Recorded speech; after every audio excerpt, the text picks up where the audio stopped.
Kelahiran Pedang Iblis bab 1781 tes. Raja Elbas mengeluarkan benda-benda lain dari cincin luar angkasanya dan mulai menjelaskan efeknya. Bendera kuasi peringkat 9 adalah peralatan inti yang diperlukan untuk misi karena menangani hubungannya dengan lubang di langit. Sang ahli telah membuat mereka melewati penindasan spasial dari langit dan bumi. Kelompok tersebut akan selalu berhasil menemukan jalan kembali ke dalam tanah abadi yang rusak bersama mereka, yang memecahkan salah satu masalah besar dalam misi tersebut. Raja Elbas bahkan memiliki gelang khusus yang dapat melacak setiap anggota tim melalui jaringan khusus yang ia kendalikan dengan item tersendiri. Itu adalah sistem alat tingkat atas yang dapat menciptakan efek luar biasa. Alat-alat lainnya sebagian besar melibatkan isu-isu yang berkaitan dengan ruang angkasa. Raja Elbas tahu bahwa Nuh memiliki penguasaan yang besar atas aspek dunia itu, tetapi dia tidak ingin mempertaruhkan segalanya padanya. Terutama karena langit dan bumi telah mencoba melawannya untuk sementara waktu saat itu. Barang-barang itu juga merupakan senjata tingkat atas. Tampaknya hanya bendera yang keluar sebagai sesuatu yang bertentangan dengan logika. Segalanya luar biasa, tapi masih sesuai dengan standar Raja Elbas. Saya telah menyiapkan sesuatu untuk mempelajari lingkungan di dalam kehampaan, jelas Raja Elbas sambil mengeluarkan sepasang kacamata berlensa tebal. Ini akan membuat kita bisa melihat melampaui dimensi.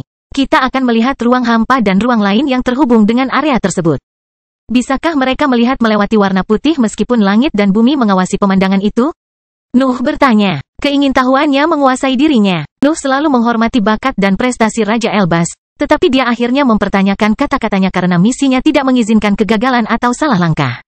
Mereka tidak bisa jika diambil alih sendiri, Raja Elbas menjelaskan, tetapi saya yakin saya dapat menggoyahkan kendali mereka atas wilayah tertentu jika Anda memberi saya cukup waktu. Raja Elbas telah bekerja keras untuk mempersiapkan segalanya untuk misi tersebut. Dia bahkan terlihat siap untuk segera memulai misinya, namun dia tidak segan-segan menghentikan kegembiraan Noah saat perasaan itu mulai mengalir ke dalam ekspresinya. Itu semua adalah prototipe, Raja Elbas menambahkan sebelum Nuh memberikan perintah apapun. Saya yakin dengan benderanya, tapi semua item lainnya perlu diuji di ruang hampa yang sebenarnya. Mereka bekerja di dalam replika lingkungan saya, tapi semuanya bisa berbeda karena langit dan bumi telah menyebarkan pengaruhnya di sana. Kalau begitu, apakah kamu ingin melakukan tes yang sebenarnya? Noah bertanya sambil menyeringai gembira. Sekarang, Raja Elbas bertanya, saya bahkan belum membuat semua item yang saya butuhkan. Ini hanya alat yang diperlukan, tapi saya ingin siap menerapkan berbagai rencana dan bahkan lebih banyak tindakan pencegahan. Tidakkah memperoleh pengalaman dari lingkungan sebenarnya akan bermanfaat bagi kreasi tersebut? Nuh bertanya, dan Raja Elbas berjuang untuk menemukan jawabannya. Nuh adalah seorang ahli prasasti, jadi dia tahu seberapa besar manfaat yang dapat diperoleh Raja Elbas dari pengujian di lingkungan misi yang sebenarnya. Namun, yang terakhir tidak mau setuju dengannya karena takut langsung menuju kehampaan. Ketakutannya menjadi kenyataan meski dia tetap diam. Noah tidak sabar untuk melihat lingkungan baru itu. Kedua ahli itu bertukar tatapan penuh arti yang diakhiri dengan rasa ingin tahu Raja Elbas yang merembes keluar dari sosoknya. Sial, Raja Elbas mengutuk. Hanya perjalanan singkat. Lagi pula aku perlu memasang beberapa sensor di sana. Jangan beritahu siapapun bahwa kita akan pergi, perintah Noah sambil berbalik ke arah Jordan. Raja Elbas menggelengkan kepalanya dan menghela nafas, tapi dia masih mengikuti Nuh ketika Nuh berangkat dan meninggalkan area yang dilindungi oleh kubah emas. Duo ini tidak memiliki masalah dalam melintasi beragam petir yang terus-menerus menghantam kubah emas. Mereka menjauhkan diri dari daratan sampai salah satu sensor Raja Elbas berbunyi. Lubangnya tepat di atas kita, Raja Elbas menjelaskan, dan Nuh mengangguk sebelum melesat tinggi ke langit. Raja Elbas segera mengikutinya, dan keduanya terbang lebih tinggi hingga hanya warna putih yang memenuhi pandangan mereka. Tekanan yang menimpa pikiran Nuh juga meningkat, tetapi sebuah titik hitam akhirnya muncul di atasnya. Titik tersebut meluas hingga menjadi lubang besar di lapisan putih besar yang menutupi keseluruhan bidang yang lebih tinggi. Pintu keluar semakin dekat, dan kedua ahli itu segera menemukan diri mereka tepat di bawahnya. Namun mereka tidak segera melewatinya. Raja Elbas menempatkan banyak benda di sekitar tepi lubang. Itu sebagian besar adalah sensor yang dimaksudkan untuk mempelajari hukum langit dan bumi secara lebih rinci, tapi dia juga memasang salah satu dari bendera kuasi peringkat 9. Tentu saja, Raja Elbas tidak bisa begitu saja meletakkan barang-barang itu di langit. Materi putih itu menyerap hukum, bahkan hukum yang terdapat di dalam alat tertulis. Dia membutuhkan selaput pelindung yang dapat mengisolasi fitur tersebut. Dan Noah menemukan bahwa sang ahli telah menyiapkan 12 versi berbeda dari zat berlendir yang dimaksudkan untuk tujuan tersebut. 9 versi pertama gagal menangkis sifat menyerap langit, namun versi ke-10 bekerja dengan sempurna. Itu menciptakan serangkaian bercak emas di sekitar tepi lubang tempat Raja Elbas meletakkan semua peralatannya. Sisi lain sekarang, seru Raja Elbas sebelum menyerahkan salah satu gelang emas kepada Nuh. Noah mengambil barang itu dan membiarkan dunia gelap menanganinya. Organ tersebut tidak dapat memahami keseluruhan fungsi dan struktur gelang tersebut, namun dapat membuatnya bekerja lebih baik saat berada di dalam arus materi gelap. Raja Elbas mengambil pecahan kaca kecil dari cincin luar angkasanya, dan dia mengangguk ketika dia melihat alat itu melacak posisi Nuh.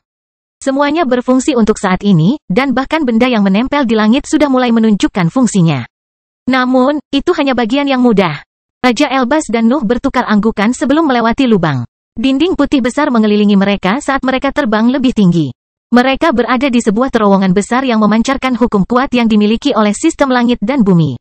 Duo ini tidak berani berbicara terlalu dekat dengan langit. Raja Elbas bahkan menggunakan sebagian dari bahan isolasi untuk menutupi sosoknya sebelum menawarkannya kepada Nuh. Sebuah batu emas berakhir di tangan Nuh, dan dia dengan cepat meniru gerakan Raja Elbas dalam menggunakan benda itu. Mineral tersebut mengeluarkan bubuk emas aneh yang menciptakan lapisan pelindung di atas kulitnya. Zat itu juga menangkis tekanan mental langit dan bumi. Cahaya yang menyilaukan meredup di mata Nuh saat zat itu menutupi dirinya. Segalanya menjadi lebih jelas dalam penglihatannya dan akhirnya memungkinkan dia untuk melihat kegelapan total dari kehampaan yang menunggu kelompoknya. Kekuatan eksternal mencoba menarik hukum Nuh keluar dari tubuhnya, tetapi keberadaannya terlalu kuat untuk menderita bahaya kehampaan. Hal yang sama berlaku untuk Raja Elbas. Lingkungan baru itu tidak dapat berbuat apapun untuk mempengaruhinya. Sebuah dunia tanpa cahaya langit dan bumi terbentang dalam pandangan mereka ketika mereka keluar dari terowongan putih yang sangat besar. Nuh dan Raja Elbas tidak menemukan jejak lorong dimensional yang menghubungkan lubang itu ke tanah fana, tapi mereka tidak membiarkan pemandangan itu menipu mereka. Mereka berdua tahu bahwa cahaya langit dan bumi menyebar melewati langit, namun lapisan putih di bawahnya sepertinya tidak mampu mendorong cahayanya ke dalam kehampaan. Ada yang aneh dengan adegan itu, dan Raja Elbas segera mengeluarkan barangnya untuk menguji beberapa teori. Noah mengamati pemandangan kosong itu. Dia tidak bisa melihat bintang dari sana, tapi dia tetap mengagumi kegelapan total itu. Senang rasanya berada di lingkungan yang gelap setelah menghabiskan ribuan tahun di bawah warna putih terus-menerus. Aku yang membuat lubangnya, Raja Elbas mengumumkan sambil menggunakan benda aneh yang menyerupai jari cakar untuk menembus struktur ruang. Sebuah garis terbuka dalam kegelapan total, dan cahaya putih keluar darinya. Noah mendekati ahlinya sebelum mereka berdua mengintip melewati celah di langit itu. Warna putih yang lebih pekat lagi menerpa mata mereka dan membutakan mereka, namun pikiran mereka dapat mengirimkan gelombang mental ke sisi lain. Sulit untuk mempelajari struktur di lingkungan tersebut, namun penemuan mengejutkan segera menarik perhatian mereka. Baik Nuh maupun Raja Elbas merasakan jejak kehidupan di balik celah itu. Kelahiran Pedang Iblis bab 1782 lapisan. Nuh dan Raja Elbas tidak boleh melewatkan fitur itu. Lingkungan yang menyilaukan melewati celah kehampaan sulit untuk diperiksa. Dan warna putihnya bahkan berusaha menyembunyikan sebagian dari dalamnya, namun jejak kehidupan mau tidak mau mencemari penutup yang tidak wajar itu. Gelombang mental yang menyebar melalui warna putih memeriksa setiap jejak samar kehidupan dan mencoba memahami sumbernya. Proses itu akhirnya menjadi relatif mudah. Raja Elbas dan Nuh tidak bisa tidak mengenali energi familiar yang dipancarkan oleh binatang ajaib, manusia, dan bibrida. Mengapa kita bisa merasakannya dengan begitu jelas? Nuh bertanya. Saya pikir Anda tidak menyadari betapa kuatnya kita dibandingkan dengan dunia yang lebih lemah ini, jelas Raja Elbas. Nuh memperoleh pemahaman yang lebih jelas tentang daerah itu setelah penjelasan Raja Elbas. Warna putihnya bertindak sebagai lapisan pelindung, tetapi kekuatannya hampir tidak mencapai tingkat dewa. Langit dan bumi tidak punya alasan untuk menginvestasikan lebih banyak energi di zona tersebut karena zona tersebut hanya menampilkan keberadaan manusia dan kepahlawanan.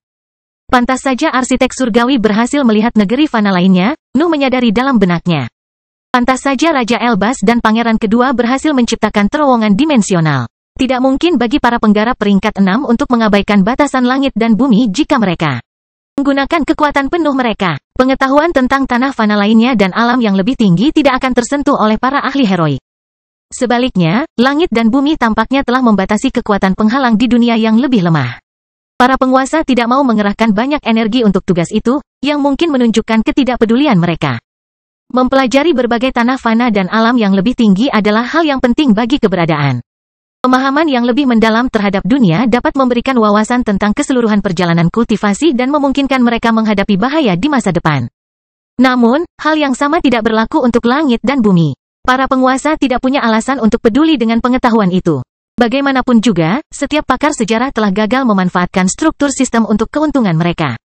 Hal terbaik yang bisa mereka lakukan adalah bermigrasi ke tanah fana yang berbeda, yang tidak menimbulkan masalah apapun bagi langit putih. Rahasia yang disembunyikan oleh warna putih perlahan terungkap saat kedua ahli melanjutkan pemeriksaan mereka. Sifatnya semakin jelas dan membuat Raja Elbas dan Nuh memahami tujuan sebenarnya. Cahayanya tampak lebih kuat, tapi itu hanya tipuan. Area yang melewati kehampaan menghormati aturan berbeda di mana peringkat ketujuh adalah puncaknya.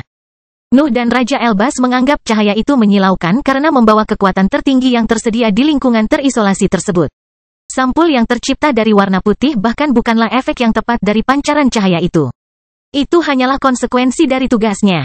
Cahaya itu membagi berbagai dunia yang lebih lemah ke dalam dimensi terpisah berbeda yang berisi banyak tanah fana.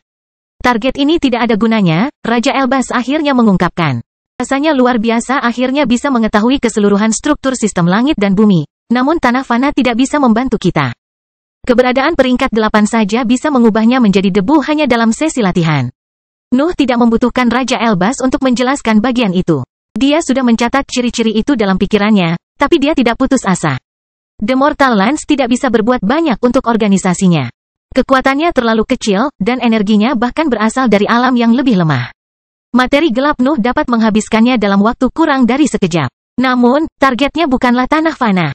Nuh menginginkan dunia yang bahkan dianggap langit dan bumi sebagai nutrisi yang layak. Dia menginginkan sesuatu dengan kekuatan yang sama dengan pesawat yang melahirkan krisis iblis di sisi lain tanah abadi. Kita harus melihat lebih dalam dimensi ini, seru Noah. Kekuatan cahaya seharusnya memberi kita petunjuk tentang sifat dari dimensi yang terpisah. Mari kita temukan sesuatu yang layak untuk zaman kita. Kita seharusnya tidak melakukannya, tidak sekarang, keluh Raja Elbas. Mari kita lakukan eksplorasi yang tepat dan sistematis setelah kita mengumpulkan seluruh tim. Sayang sekali jika tersesat sekarang. Itemu berfungsi, kan? Noah bertanya saat senyum cerdik muncul di wajahnya. Ini hanya mencakup 1/4 dari seluruh persiapan yang ingin saya selesaikan sebelum misi. Raja Elbas mendengus. Juga, apa yang kamu maksud dengan pekerjaan? Barangku selalu berfungsi. Batu emasmu berkali-kali gagal mengisolasi langit, kata Noah dengan nada mengejek sambil menggelengkan kepalanya. Aku akan membunuh langit dan bumi jika aku bisa melawan langit tanpa melakukan tes apapun, ejek Raja Elbas.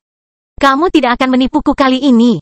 Melanjutkannya sekarang terlalu berbahaya. Bendera, gelang, dan bilah dimensional berfungsi. Aku perlu memolesnya dan membuat benda lain. Jarang sekali melihat Raja Elbas menahan rasa penasarannya, namun hal itu membuat Nuh menyadari betapa berbahayanya situasi sebenarnya. Sejujurnya, Nuh hampir sempurna untuk misi semacam itu. Kesadaran bawaannya memungkinkan dia untuk memantau posisinya dengan baik. Pemahamannya tentang ruang bisa membuatnya mengabaikan kebutuhan akan benda khusus untuk menembus kehampaan. Terlebih lagi, energinya yang lebih tinggi dapat menciptakan jejak yang bahkan kekosongan itu tidak dapat menghancurkannya. Namun, Nuh memahami kekhawatiran Raja Elbas. Lingkungan memiliki terlalu banyak variabel yang tidak jelas. Persiapan adalah hal yang wajib, terutama karena mereka memiliki sedikit waktu sebelum situasi di daratan hitam menjadi kritis. Itu akan menghemat banyak waktu kita, desah Noah sebelum mengeluarkan kepalanya dari celah. Raja Elbas melakukan hal yang sama, dan dia juga menghela nafas dalam-dalam ketika dia melihat celah di kehampaan itu tertutup. Kaitannya dengan warna putih segera lenyap, dan para ahli kembali tenggelam dalam kegelapan total. Kita harus kembali, saran Raja Elbas. Kamu juga harus bersiap. Jangan bilang kalau terobosannya masih jauh. Kami berdua tahu kamu akan sampai di sana lebih dulu, dengus Noah. Saya tidak akan bisa maju sampai saya menemukan sumber energi yang valid. Saya perlu mencuri dari langit dan bumi untuk perjalanan kultivasi saya. Semua orang di langit membutuhkan itu, jawab Raja Elbas, tapi matanya tiba-tiba menajam. Naluri Nuh juga merasakan ada sesuatu yang tidak beres, dan matanya langsung tertuju pada lubang di langit. Warna putih yang terpancar dari lapisan yang menyilaukan itu hampir menghalanginya untuk melihat bagian itu, tapi dia akhirnya berhasil memastikan bahwa semuanya baik-baik saja. Namun, realisasi tersebut mengungkap masalah lain. Nuh dengan jelas merasakan bahwa sesuatu yang berbahaya sedang terjadi di sekelilingnya, tetapi dia tidak dapat memahami sifat dari perasaan itu. Baik Nuh maupun Raja Elbas melihat ke lubang itu lagi sebelum bertukar tatapan penuh arti. Mereka diam-diam memutuskan untuk tetap di sana dan mencari tahu alasan di balik sensasi itu alih-alih mundur. Kedua ahli itu turun lebih dekat ke lubang sebelum menunggu bahaya menimpa mereka. Sensasinya tampak semakin kuat dari waktu ke waktu, tetapi tidak ada yang bergerak atau terjadi dalam kehampaan. Bagaimana saya bisa merasakan bahaya tanpa fluktuasi energi sedikit pun? Noah bertanya-tanya, tapi kehampaan segera memberikan jawaban. Kedua ahli itu telah membuka pikiran mereka, dan sesuatu akhirnya membuat mereka waspada. Kekosongan itu sepertinya membengkok di suatu tempat di dekat Nuh. Sebagian kainnya meregang dan melahirkan senjata runcing yang terbang ke arah kepalanya. Kelahiran pedang iblis bab 1783 tidak ada. Noah secara naluriah melambaikan tangannya ke arah struktur runcing yang menembak ke arahnya. Tebasan keluar dari jarinya dan menembus kekosongan untuk menghentikan serangan itu, tapi itu tidak menimbulkan dampak apapun. Mereka terus terbang menembus kegelapan seolah-olah tidak ada yang menghalangi jalan mereka. Raja Elbas tidak melewatkan interaksi itu, dan rasa ingin tahu yang terpancar dari sosoknya mengungkapkan betapa terkejutnya dia dengan peristiwa tersebut. Tidak ada energi yang mengalir melalui kehampaan. Kedua ahli itu bahkan tidak merasakan hambatan di antara dimensi yang membengkok untuk melahirkan serangan itu. Tidak ada jejak kehidupan yang muncul di antara kegelapan itu. Seolah peristiwa itu tidak pernah terjadi sama sekali. Raja Elbas dan Nuh adalah ahli prasasti yang telah mempelajari bidang-bidang yang tidak akan pernah didekati oleh sebagian besar ahli. Pengetahuan mereka melampaui pemahaman normal dan memungkinkan mereka mengidentifikasi sifat dari fitur-fitur aneh dalam sekejap. Namun, mereka belum pernah melihat hal seperti itu.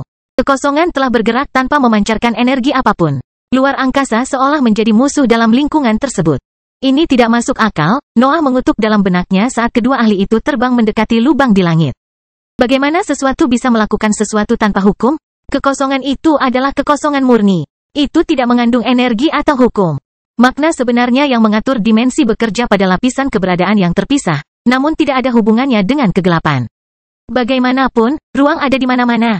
Noah dan Raja Elbas saling bertukar pandang. Mereka melewatkan sesuatu. Kekosongan itu menunjukkan kemampuan yang tidak mencerminkan apapun yang telah mereka pelajari dalam hidup panjang mereka.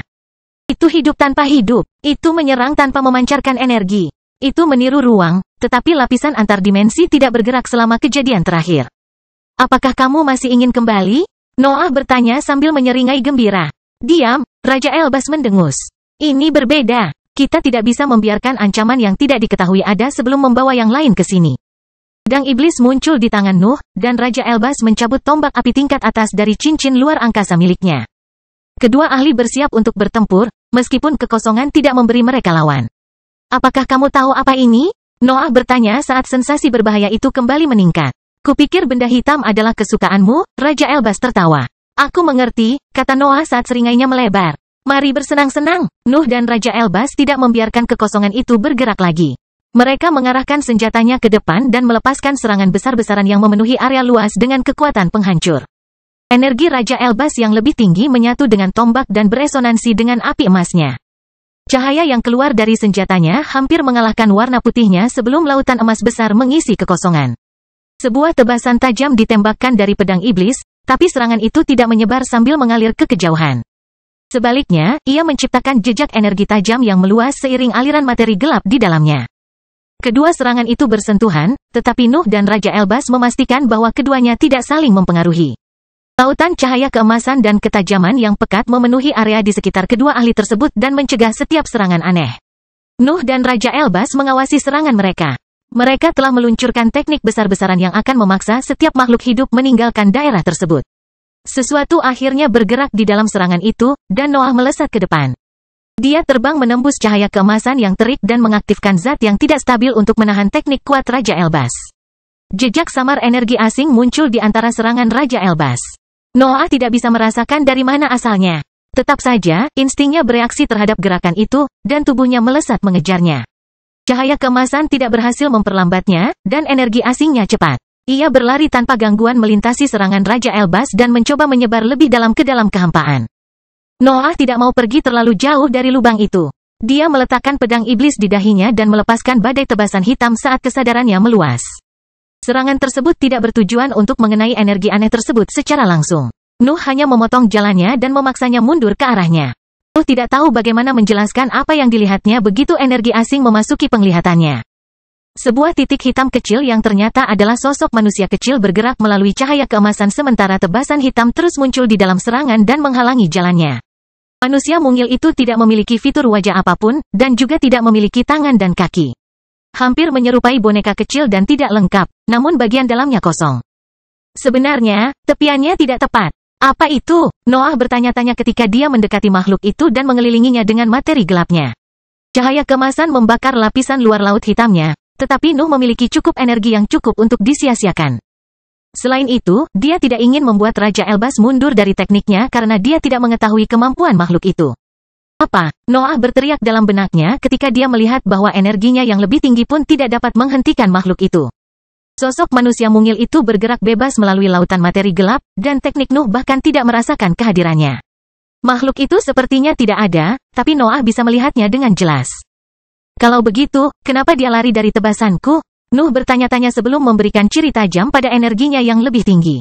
Manusia mungil itu tiba-tiba panik saat melihat dinding materi gelap tajam menutup posisinya. Sebuah sangkar segera terbentuk di sekeliling sosoknya, dan makhluk itu akhirnya berhenti berusaha melarikan diri. Raja Elbas terbang menuju Nuh ketika dia merasakan bahwa dia telah berhenti. Cahaya kemasan menghilang dan menampakkan Nuh yang marah tanpa mengalami cedera apapun. Serangan panas itu mencoba menembus kulitnya, namun zat yang tidak stabil menghalanginya. Raja Elbas tidak bisa menyembunyikan kekesalannya saat melihat Nuh tidak mengalami luka apapun, namun rasa penasarannya akhirnya menguasai pikirannya. Sang ahli mengarahkan pandangannya pada bola kecil padat di telapak tangan Nuh yang memancarkan ketajaman yang kuat. Nuh memodifikasi sifat materi gelap agar Raja Elbas dapat melihat bagian dalam sangkar. Mata sang ahli membelalak saat melihat sosok manusia mungil yang terperangkap di dalam materi gelap. Kesadarannya mencoba mengamati makhluk itu, namun gelombang mentalnya tidak berhasil menyentuh apapun. Bagaimana hal seperti ini bisa ada? Raja Elbas bertanya saat kekesalannya bertambah. Sang ahli berada di depan salah satu makhluk paling menarik di seluruh dunia, namun indranya hampir tidak dapat melihatnya. Bahkan pemindainya tidak dapat membaca makhluk aneh itu. Semua barangnya gagal melihat apapun. Menurutku itu tidak benar-benar ada, jelas Noah. Ia tidak memiliki materi atau energi.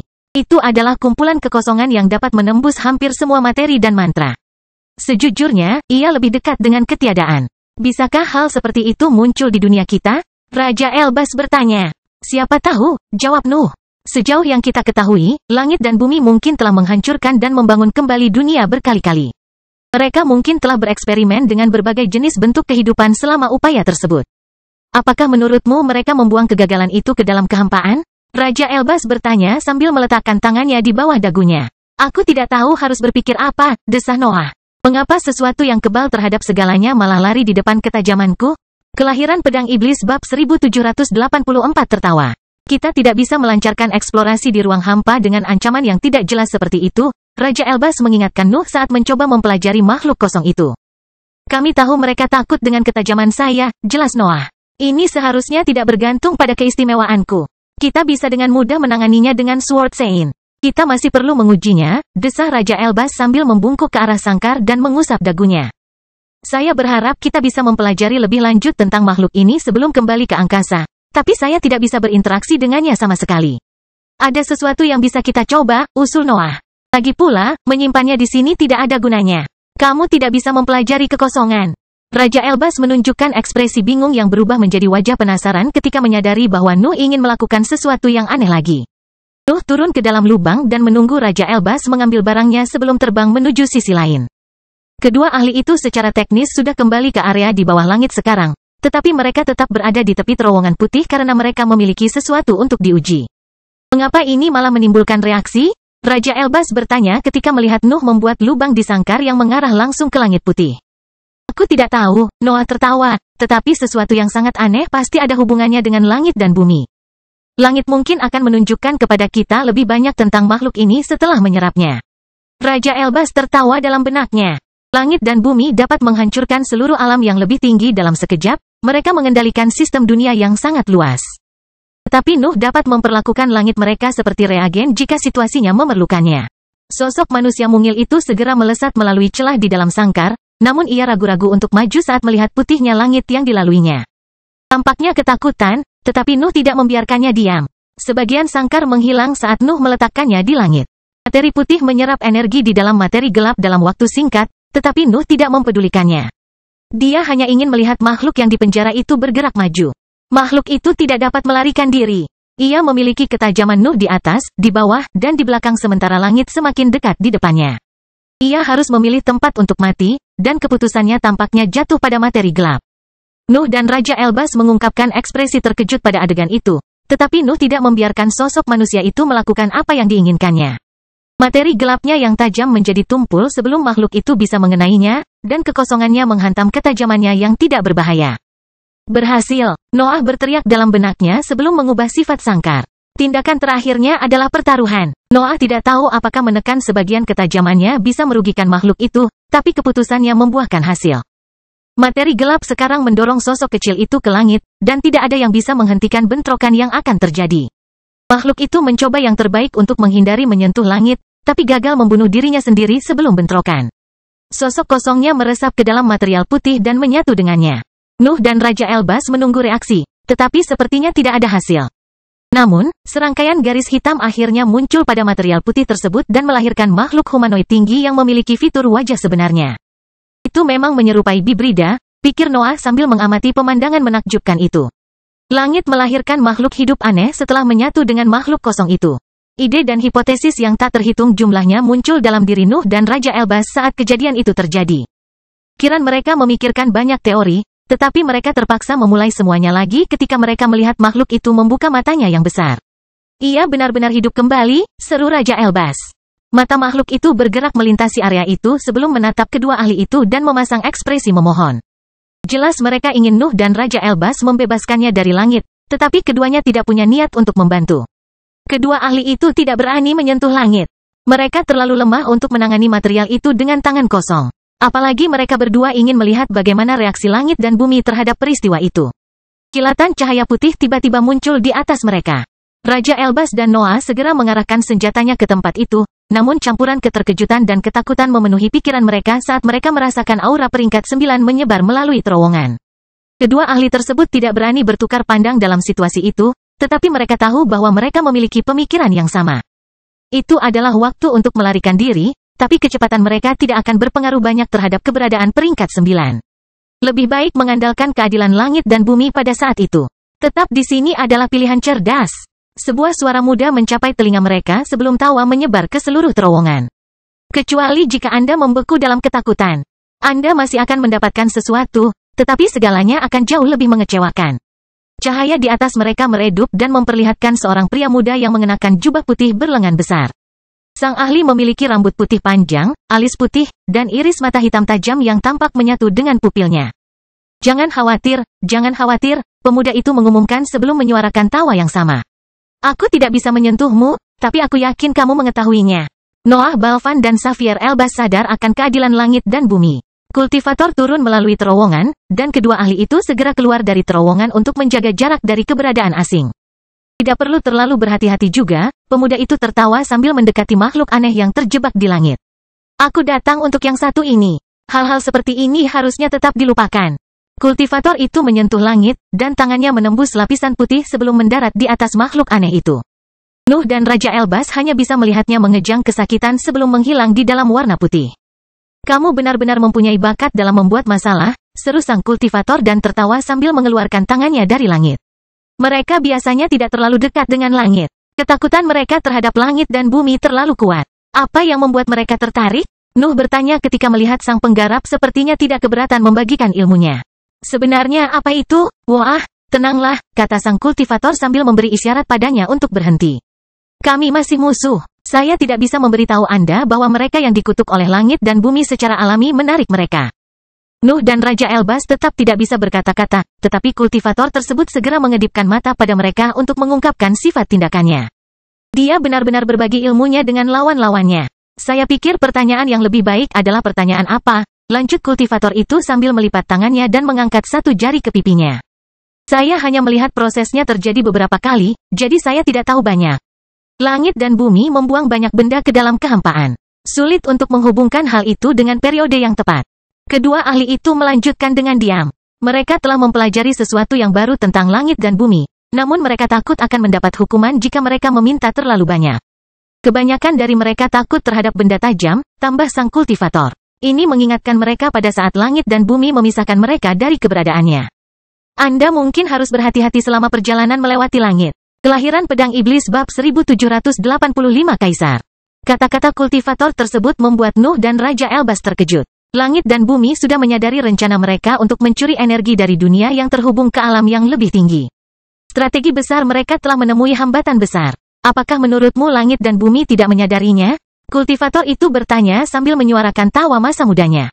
Anda mungkin tinggal di negeri yang tidak bisa mereka jangkau, tapi beberapa kata akan selalu menyebar dalam warna putih. Nuh dan Raja Elbas tidak bisa menahan diri untuk tidak bertukar pandang.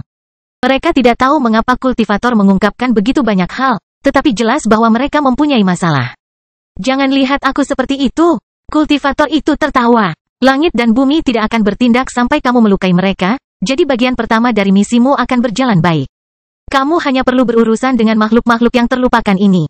Saya tidak mengira langit dan bumi bisa memiliki pengkhianat, seru Nuh akhirnya. Tingkat kultivator sulit untuk dilihat karena kekuatannya sangat besar, tetapi Nuh dapat merasakan bahwa hukumnya adalah milik langit dan bumi. Sang ahli adalah bagian dari sistem penguasa, namun tindakannya sepertinya bertentangan dengan mereka. Saya tidak mengkhianati siapapun. Kultivator itu berteriak sambil menyela tawanya untuk pertama kalinya. Saya melayani langit dan bumi dengan setia. Kami hanya memiliki pendapat berbeda tentang jalan di depan. Bisakah kamu memiliki pendapat berbeda? Nuh mengejek sang ahli. Saya tahu Anda menganggap langit dan bumi sebagai monster, kultivator mengumumkan, tetapi mereka tidak berbeda dari keberadaan lain. Mereka melakukan yang terbaik untuk jalur mereka. Anda semua kebetulan berada di sana, itulah alasannya. Di balik pendapatku yang berbeda, kedua ahli itu tetap diam pada saat itu. Tidak masalah jika kultivator itu gila atau kata-katanya benar-benar memiliki pengetahuan yang mendukungnya. Mereka diam-diam memutuskan untuk mendengarkannya dan menunda banyak pertanyaan mereka. Perjalanan pahlawan membutuhkan sebuah pencarian, teman yang bisa dipercaya, dan yang paling penting, musuh, jelas sang kultivator. Pencariannya sudah cukup banyak selesai, dan langit dan bumi bahkan memiliki pasukan teman yang bisa dipercaya.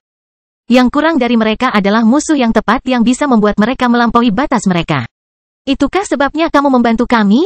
Nuh mendengus. Apakah kamu ingin mengangkat posisi kami sebagai musuh bebuyutan untuk membantu langit dan bumi? Saya tidak tahu apakah itu salah satu dari Anda, jawab kultivator sambil menyuarakan tawanya.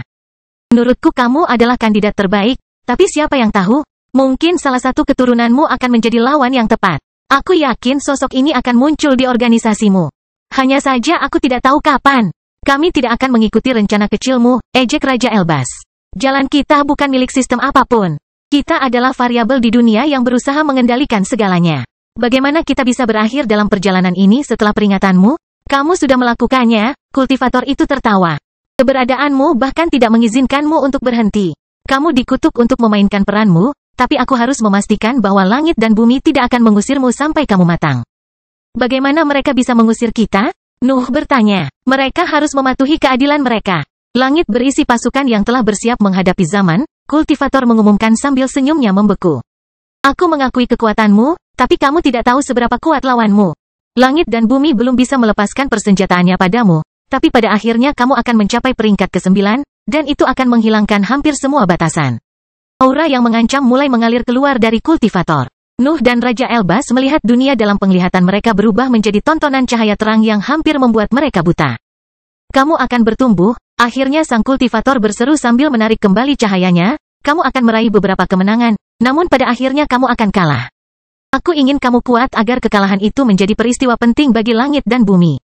Kamu akan membuka peluang jalan menuju peringkat ke-10. Tidak masalah apakah kamu menginginkannya atau tidak. Kultivator berbalik ke arah langit pada saat itu, dan sosoknya mulai menyatu dengan material putih. Jangan takut pada makhluk yang tersembunyi di dalam kegelapan, sang kultivator memperingatkan. Itu adalah kegagalan yang aneh dari sistem lama. Mereka akan menjadi lawan Anda untuk misi ini, tapi Anda bisa mengatasinya. Lengan kultivator hampir seluruhnya memasuki langit selama pidato terakhirnya. Anda sebaiknya tidak menggunakan lubang ini, lanjut sang ahli. Langit dan bumi telah menemukan dunia terakhir mereka yang berharga di sisi lain. Itu saja sudah memberi Anda target. Kultivator terus memasuki langit. Bahan putih sudah mulai menyerap kakinya saat itu. Langit dan bumi akan mengirimkan sesuatu setelah pencurian itu, kultivator itu menambahkan, tetapi kalian bisa mengatasinya. Ini akan sulit, dan beberapa dari kalian mungkin akan mati. Namun mereka yang selamat akan menjadi fondasi bagi alam yang lebih tinggi untuk memberontak. Langit bahkan menyerap pinggangnya dan mulai menyeret seluruh tubuhnya. Nuh tidak tahu apakah penggarap memiliki kekuasaan atas prosedur itu, tetapi dia tetap mempelajarinya dengan penuh minat. Lakukan pekerjaan dengan baik dan ciptakan dasar yang tepat untuk terobosan Anda, perintah sang kultivator. Kamu membutuhkan cukup uang untuk bertahan hidup hingga peringkat ke-9, jadi lakukan perjalanan melewati langit beberapa kali. Putihnya berisi banyak dunia yang digunakan langit dan bumi sebagai sumber kekuatan. Kamu tidak akan kekurangan target. Hanya kepala ahli yang tersisa di luar langit saat itu. Aura kultivator juga hampir lenyap. Persiapkan sebanyak yang Anda bisa, perintah sang kultivator. Tumbuhlah kuat dan lakukan perlawanan yang layak begitu kamu bertemu dengan para penguasa. Berusahalah sebaik mungkin, dan jadikan hidupmu berarti, setidaknya di depan mata langit dan bumi. Jadilah batu loncatan yang diperlukan untuk terobosan terakhir. Kultivator itu akan menghilang di langit, tetapi Nuh segera melangkah maju. Siapa namamu? Noah bertanya saat senyum dingin muncul di wajahnya. Mulut kultivator sudah berada di tengah langit, namun dia masih berhasil mengeluarkan satu kata, Caesar. Kultivator menghilang sepenuhnya pada saat itu, dan bahkan auranya pun menghilang dari area tersebut. Hanya Nuh dan Raja Elbas yang masih sedikit melewati tepi lubang, namun mereka berdua tetap terjebak di posisinya untuk meninjau kejadian baru-baru ini. Segalanya terjadi terlalu cepat. Banyaknya wahyu membuat mereka tidak bisa berkata-kata, dan mereka memerlukan waktu untuk menerima kata-kata kultivator tersebut. Kesadaran langit dan bumi tentang rencana melewati langit merupakan peristiwa yang tragis, namun keduanya tidak bisa berbuat banyak.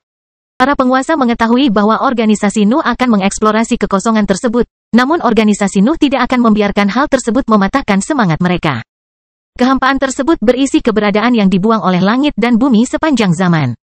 Mereka yang dikutuk oleh penguasa bahkan menarik perhatian mereka, jadi tim Nuh pasti akan menemui mereka selama misi. Namun, organisasi Nuh memiliki 2 ahli pedang kuat yang dapat merawat makhluk-makhluk itu. Masalah akan muncul jika keberadaan aneh itu mengembangkan kemampuan yang berbeda, namun tim hanya bisa mengujinya di lapangan. Caesar memiliki misi khusus dalam pikirannya, dan Nuh serta Raja Elbas tidak keberatan ikut serta jika itu memberi manfaat bagi mereka. Mereka belum menguji apakah lubang di sisi lain dapat menampilkan target yang berharga, tetapi sebagian dari mereka secara naluriah percaya pada kata-kata penggarap. Xavier, kalau begitu, Noah akhirnya mengejek temannya. Kupikir nama depanmu adalah Raja pada suatu waktu. Kelahiran Pedang Iblis bab 1786 menggoda. Ayo, Xavier, desa iblis ilahi. Anda tidak perlu menjelaskan betapa sulitnya segala sesuatu hanya untuk menyombongkan diri setelah Anda menyelesaikan situasinya. Xavier tidak boleh melewatkan kesempatan untuk mengeluh, desa si bodoh sambil menggelengkan kepalanya. Aku bertanya-tanya bagaimana dia bisa mendapatkan hukumnya. Aku bisa memikirkan hal lain yang lebih cocok. Teman-teman, kita harus mempertimbangkan apa yang dibicarakan Xavier, Wilfred mengumumkan. Misi ini membutuhkan persiapan yang berbeda sekarang. Kita tidak bisa lagi menerobos ke dalam kehampaan secara membabi buta.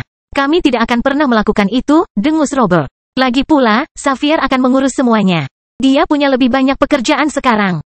Nuh dan Raja Elbas telah kembali ke daratan hitam setelah kejadian dengan Caesar, dan mereka segera mengumpulkan para ahli yang terlibat dalam misi di sisi lain langit.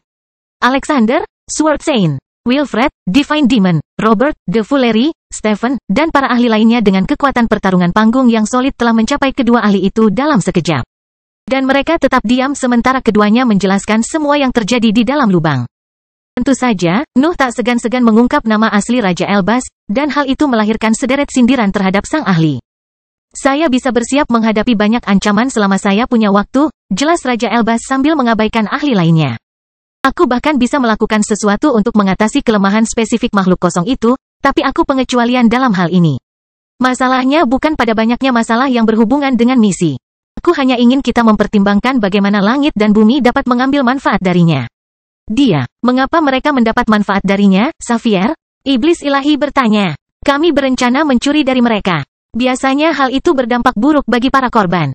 Tidak bisakah mereka mencuri dunia kembali suatu saat nanti, saran Elsie. Kamu bilang ingin membangun kembali pesawat yang lebih tinggi. Tidak bisakah mereka mengubahnya menjadi bagian dari domain mereka? Itu masih mengharuskan mereka mengeluarkan energi, jelas Noah. Membangun kembali dunia sendiri akan memakan biaya lebih sedikit kecuali mereka mempunyai batasan yang saya tidak tahu. Saya tidak membeli barang pencarian itu, komentar Stephen. Mengapa langit dan bumi membutuhkan lawan khusus? Tidak ada eksistensi peringkat 9 yang bisa menandingi mereka. Setidaknya tidak ada keberadaan peringkat 9 yang normal, tambah Robert sambil melirik ke arah Noah. Tindakan itu tidak luput dari perhatian, dan semua orang memahami alasan di baliknya. Nuh adalah eksistensi panggung cair yang dapat mengalahkan para penggarap panggung padat bahkan setelah langit dan bumi memenuhi mereka dengan serangan balik terhadap kemampuannya. Tingkat kultivasinya benar-benar turun. Pusat kekuasaan Nuh hampir memiliki kekuatan pertarungan panggung yang solid. Tubuhnya dapat mengalahkan banyak makhluk tingkat atas, dan pengaruhnya dapat menyaingi banyak ahli yang lebih tua. Jelas bahwa Nuh mampu menyentuh langit dan bumi setelah tingkat budidayanya mencapai puncak peringkat ke-9. Dia hanya harus mempertahankan kekuatannya yang tidak masuk akal sampai saat itu. Ada kemungkinan besar bahwa kecakapan bertarungnya bisa mencapai peringkat ke-10 yang legendaris begitu dia berdiri di puncak perjalanan kultivasi. Aku tidak setuju, seru Alexander sambil menggaruk dagunya. Kata-kata Caesar mengisyaratkan keinginan untuk mengubah pendekatan langit dan bumi. Dia tidak ingin para penguasa menghilangkan kegagalan yang mungkin terjadi. Dia ingin mereka meningkatkan kekuatan mereka melalui pencapaian. Aku tidak akan menjadi umpan meriam untuk rencana langit dan bumi, dengus Wilfred. Saya lebih baik mati lebih awal dan memperlambat rencana mereka daripada menjadi cukup kuat untuk membantu perjalanan mereka. Tidak ada yang mati, Noah mengakhiri topik itu. Tidak ada yang berhenti berlatih juga. Itu adalah kata-kata dari seorang kultivator peringkat 9. Kamu tidak bisa membiarkannya mengaburkan pandanganmu. Apakah kamu tetap ingin melaksanakan rencananya? Pedang Suci bertanya. Tidakkah kamu takut semuanya bisa menjadi jebakan? Tidak juga, seru Noah sambil mengangkat bahu. Saya lebih suka membuat markas yang tepat di sini sebelum menjelajah melalui wilayah yang penuh badai. Selain itu, menyakiti langit dan bumi adalah prioritasnya saat ini. Itulah yang ingin ku dengar, Pedang Suci mengumumkan. Kalau tidak, aku akan pergi ke kehampaan sendirian. Aku tidak sabar untuk melihat makhluk kosong ini. Apakah kalian yakin kalian bertiga bisa menangani makhluk-makhluk itu? Elsie bertanya. Mereka mungkin lemah terhadap ketajaman, tapi mereka tidak akan mati dalam satu pukulan. Mereka tidak akan mengikuti kita setelah kita melewati kehampaan, jelas Noah. Juga, aku sudah berbicara dengan Xavier dan memutuskan untuk bekerja dengannya untuk menciptakan pertahanan khusus. Sword Saint bahkan akan bergabung dengan kita, jadi kita tidak perlu khawatir tentang bidang itu. Nuh dan Raja Elbas baru membahas ide mereka sebentar. Mereka belum memutuskan sesuatu yang spesifik, tapi mereka sudah membuat beberapa prototipe. Keahlian Raja Elbas dapat membuat energinya yang lebih tinggi meniru aura Nuh dan Pedang Suci. Tapi pendekatan itu hanya membuang-buang api emas. Kultivator dapat berbuat lebih banyak jika dia bekerja sama dengan dua ahli seni pedang. Prasastinya bisa menyatu dengan serangan mereka dan melahirkan serangan balik yang sempurna terhadap keberadaan kosong di kehampaan. Mereka yang tidak merasa yakin dengan perjalanan ini sebaiknya pergi sekarang, akhirnya Noah mengumumkan. Aku tidak akan memikul beban berat. Kita harus cepat dalam misi ini, jadi putuskanlah sekarang. Beberapa penggarap dari organisasi manusia lama mau tidak mau berdiri dan membungkuk dalam-dalam sebelum meninggalkan daerah itu. Nuh mencatat nama mereka di benaknya sebelum berbalik ke arah orang-orang yang masih tinggal dan mengangguk pada mereka. Teman-temannya semua ada di sana, dan secara mengejutkan beberapa tokoh dari organisasi manusia lama memilih untuk tetap berada di dalam kelompok. Elsie bahkan tidak mencoba untuk bergerak, dan hal yang sama juga terjadi pada 3 orang kultivator dalam tahap solid yang tidak merasa ingin memberikan pendapat mereka selama diskusi itu. Akhirnya mereka sepakat untuk terus berjuang. Segala sesuatu yang lain tidak ada gunanya. Kalau begitu, kita sudah memiliki tim terakhir, Noah mengumumkan sambil memeriksa berbagai ahli di sekitarnya. Mereka yang hanya perlu tumbuh lebih kuat harus mengasingkan diri untuk saat ini. Yang lain harus berbicara dengan Elbas dan membiarkan dia menangani semua proyek yang diperlukan untuk misi tersebut. Noah berdiri dan mempersiapkan diri untuk berangkat mengikuti perintah itu, tapi Elsie segera menghentikannya. Kemana kamu pergi? Elsie bertanya. Domain ini sekarang memiliki banyak ahli kecakapan pertempuran panggung yang solid, ungkap Noah.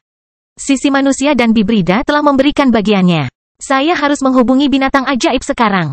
Apakah kamu butuh bantuan? Alexander bertanya, dan Wilfred menambahkan anggukan pada adegan itu. Menurutku lebih baik aku pergi sendiri, jawab Noah. Kamu harus fokus untuk mencapai puncakmu. Jangan pedulikan terbatasnya jumlah energi di dalam daratan. Ambil saja semua yang kamu butuhkan. Nuh berangkat pada saat itu dan terbang menuju wilayah terdekat yang nantinya terlihat jelas sebagai daratan. Pegunungan tinggi yang memisahkannya dari wilayah lain dan sarang lainnya adalah pemandangan yang tidak biasa, tapi dia melintasinya tanpa repot-repot memeriksa tata letak area beku tersebut. Seekor ular mengangkat kepalanya saat kedatangannya, tetapi ia segera menurunkannya lagi karena takut akan dampak buruknya. Noah melayang melewati makhluk itu dan menunggu pemimpin kelompok muncul sebelum menjelaskan detail misinya. Kelahiran Pedang Iblis bab 1787 Ketajaman. Setiap ahli yang terlibat dengan misi di luar angkasa mulai mengerjakan tugasnya. Kebanyakan dari mereka hanya perlu meningkatkan level kultivasinya sebanyak mungkin dan memoles kemampuannya. Namun, yang lain harus menyiapkan alat dan teknik aktual yang penting untuk perjalanan tersebut. Raja Elbas menjadi eksistensi tersibuk di seluruh organisasi, dan hanya Nuh yang dekat dengannya. Yang pertama harus menyiapkan item yang tak terhitung jumlahnya sambil bekerja sama dengan ahli tertentu untuk menciptakan counter sempurna untuk berbagai bahaya di luar langit. Sebaliknya, Nuh harus memanggil pemimpin berbeda dari setiap kelompok binatang ajaib dan memaksa mereka untuk bekerja sama. Binatang ajaib tingkat atas tidak suka meninggalkan kawanannya. Kebanyakan dari mereka mengandalkan bawahan mereka untuk mengekspresikan kekuatan mereka yang sebenarnya dan mempertahankan hidup mereka. Tetapi mereka harus mengikuti perintah Nuh karena misi tidak akan ada tanpa dia. Nuh mengabaikan makhluk yang tidak berguna tanpa kawanannya.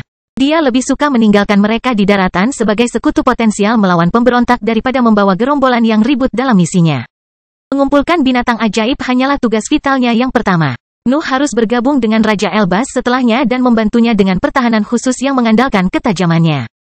Sword Saint juga mengambil bagian dalam prosedur itu, dan ketiganya segera melakukan tindakan balasan terhadap keberadaan kosong. Tahun-tahun berlalu, dan semua orang perlahan-lahan mendekati kondisi terbaiknya. Berbagai alat yang dibutuhkan dalam misi juga mencapai keadaan lengkap. Tidak ada yang berpikir bahwa waktunya akan tiba, tetapi kenyataannya mereka akan segera berangkat dengan kecepatan seperti itu.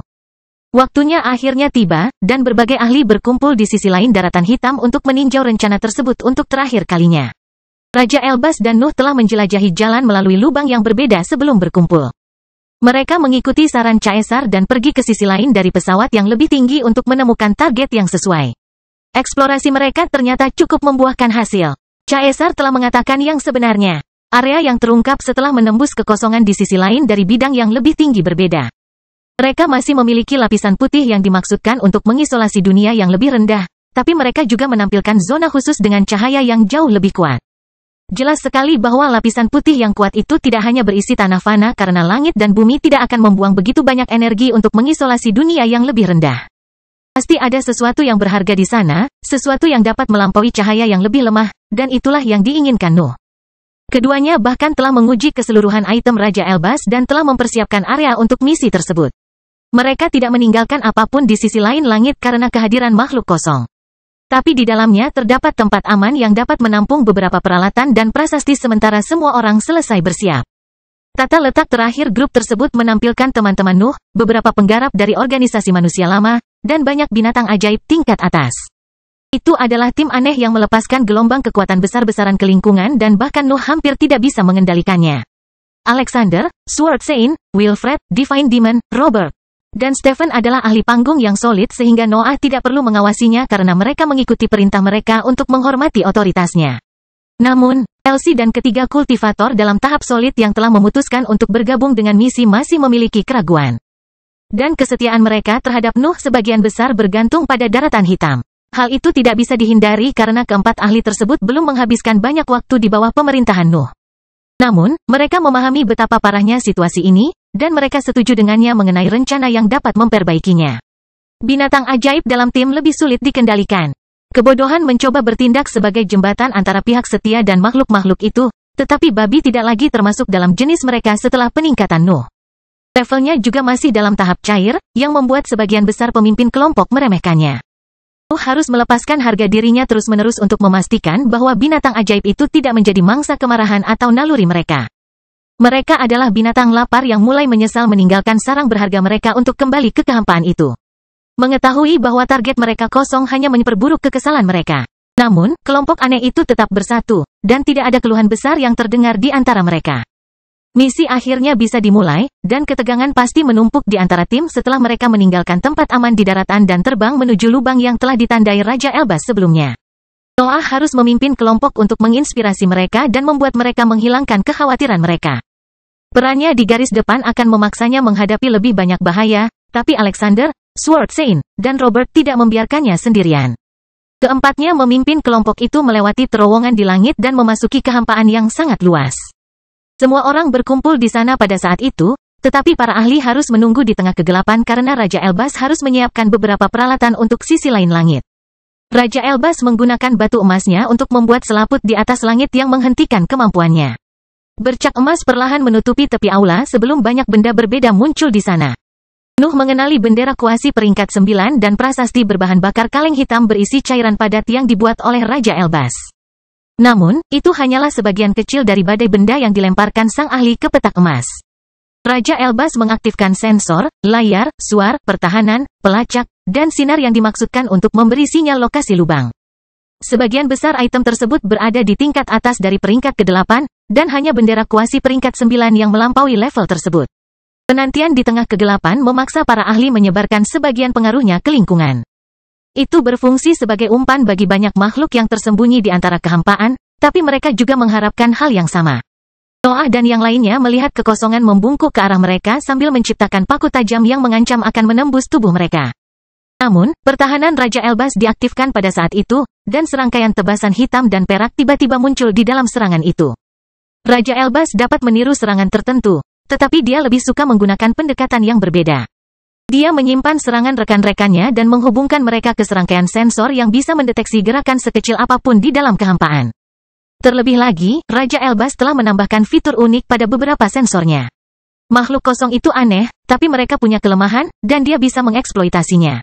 Sensornya meluncurkan gelombang energi yang tajam melalui kehampaan dan mempelajari reaksinya. Makhluk kosong tidak bisa lolos dari kekuatan itu, jadi mereka mau tidak mau mengungkapkan posisi mereka dan membiarkan seluruh kelompok fokus pada mereka. Sebuah tebasan muncul di kehampaan setiap kali makhluk kosong itu menampakkan diri. Prasasti tersebut bahkan membahas tentang perubahan kegelapan itu dan memungkinkan Nuh dan yang lainnya untuk melanjutkan. Kelompok tersebut memeriksa seberapa baik semuanya bekerja, dan mereka merasa terkejut karena Raja Elbas tidak mengacaukan apapun. Prasastinya bekerja dengan sempurna, dan pertahanannya seimbang. Noah dan Sword Saint memutuskan untuk mengisi lingkungan dengan ketajaman mereka sementara mereka menunggu Raja Elbas membuat jalan melintasi kehampaan. Sang ahli dengan tenang melambaikan senjata cakar anehnya dan menggunakannya untuk membuat celah yang mengarah ke dimensi terpisah. Keputihan segera keluar dari celah itu, tetapi Nuh tidak mempedulikannya. Dia mengintip ke dalam celah dan memastikan tidak terjadi apa-apa sebelum melintasi celah itu dengan seluruh tubuhnya dan berakhir di lingkungan asing. Cahaya menyilaukan dari lapisan dengan kekuatan mendekati peringkat ke-9 memaksa para ahli untuk menutup mata mereka, tetapi Nuh dengan cepat memulihkan penglihatan mereka. Auranya menggelapkan lingkungan dan memungkinkan para ahli untuk melihat planet rusak yang mengirimkan batu-batu besarnya ke arah putih. Kelahiran Pedang Iblis Bab 1788 Taktik. Pemandangan yang diciptakan oleh planet yang rusak itu sangat spektakuler. Strukturnya sangat besar dan melayang di balik membran putih kuat yang mengisolasinya dalam dimensi terpisah yang relatif kecil. Batu-batu besarnya berukuran sebesar daerah kecil, tapi lenyap begitu menyentuh cahaya. Membran itu bahkan memancarkan gaya tarik yang relatif kuat. Namun dunia yang hancur berjuang melawan kekuatan itu. Para ahli di tempat kejadian dapat merasakan sedikit keinginannya untuk hidup. Nuh dan Raja Elbas telah menyusun beberapa rencana setelah inspeksi mereka. Tetapi kebanyakan dari mereka mengandalkan tebakan yang dihasilkan setelah mempelajari beberapa fitur utama lingkungan tersebut.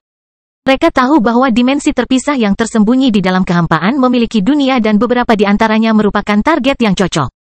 Mereka juga menyadari sifat lapisan putih yang mengisolasi struktur tersebut. Namun, mereka baru bisa merencanakan pencurian sebenarnya setelah menemukan pesawat yang cocok karena harus beradaptasi dengan kondisinya. Lapisan putih dengan kekuatan yang mendekati peringkat ke-9 mengisolasi dunia yang rusak dari dimensi terpisah lainnya. Terlebih lagi, cahayanya sepertinya mampu memindahkan materinya secara instan. Menariknya keluar sepertinya cukup merepotkan. Lebih aman mengirim seseorang ke dalam untuk mencuri target. Ayo, kata Noah dengan nada tegas. Mari kita membagi diri kita sesuai rencana. Fakta bahwa para ahli harus beradaptasi dengan situasi berbeda dari target mereka tidak berarti bahwa mereka melakukan misi tanpa persiapan. Raja Elbas telah membuat rencana untuk banyak kondisi hipotetis, dan yang lain telah menghafalkannya sebelum meninggalkan daratan hitam. Divine Demon, Sword Saint, Alexander, dan Noah melangkah maju dan menunggu rekan mereka bergerak. Raja Elbas mengeluarkan pemindai dan benda bertuliskan yang tak terhitung jumlahnya saat Robert, Stephen, Elsie, dan 3 penggarap panggung terbang di depan membran dan mengangkat tangan mereka untuk meluncurkan kemampuan yang kuat. Membran itu mencoba menahan serangan mereka, tapi cahayanya perlahan menghilang saat banyak kemampuan kuat terus merusak strukturnya.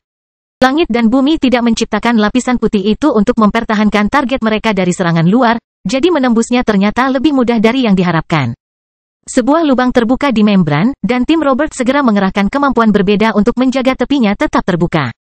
Mereka melakukan yang terbaik untuk menghindari penyebaran lebih banyak kehancuran, dan kelompok Nuh tidak ragu untuk memasuki dimensi terpisah. Nuh telah menetapkan peran tertentu sebelum misi, dan dia bahkan telah membentuk tim dengan tugas khusus yang bergantung pada bakat anggotanya. Divine Demon, Sword Saint, Alexander, dan Noah adalah yang terbaik di antara kelompok ketika menghadapi ancaman yang tidak diketahui. Kekuatan dan kemampuan beradaptasi mereka membuat mereka sempurna untuk momen-momen tersebut karena peluang mereka untuk bertahan dari bahaya sangat tinggi. Sementara itu, Raja Elbas adalah ahli di antara kelompok yang memiliki peluang tertinggi untuk menemukan metode mengeluarkan para penjelajah jika terjadi kesalahan. Dia harus tetap berada di luar lingkungan berbahaya untuk tetap dapat menyelesaikan perannya. Para ahli lainnya memiliki berbagai bakat yang berguna, Namun mereka tidak akan bersinar dalam situasi itu, jadi mereka membatasi diri untuk membuka jalan menembus lapisan putih. Wilfred dan si bodoh tetap berada di samping Raja Elbas. Tugas mereka adalah melindungi ahli dan benda-benda bertulisnya karena pentingnya benda tersebut bagi misi. Sebaliknya, pasukan binatang ajaib tidak memiliki peran khusus. Mereka adalah kekuatan kasar dalam kelompok, dan tugas mereka adalah mengerahkan seluruh kemampuan mereka ketika situasi memerlukannya. Beberapa dari kemampuan bawaan mereka mungkin berguna, tetapi tim tidak ingin terlalu bergantung pada mereka karena masalah yang jelas dalam mengendalikan makhluk-makhluk itu. Bagaimanapun juga, mereka memburu sasaran yang dapat memberikan manfaat bagi daratan hitam secara keseluruhan. Mereka tidak ingin menempatkan makhluk tingkat atas di depan sumber kekuatan yang sangat besar itu. Sensasi aneh menimpa keempat ahli yang memasuki dimensi terpisah. Pusat kekuasaan mereka bertambah besar, dan retakan menyebar di sekitar mereka setiap kali mereka mencoba melawan penindasan tersebut. Nuh segera memahami bahwa masalahnya bukan pada pusat kekuasaannya atau kekuatan eksternal apapun.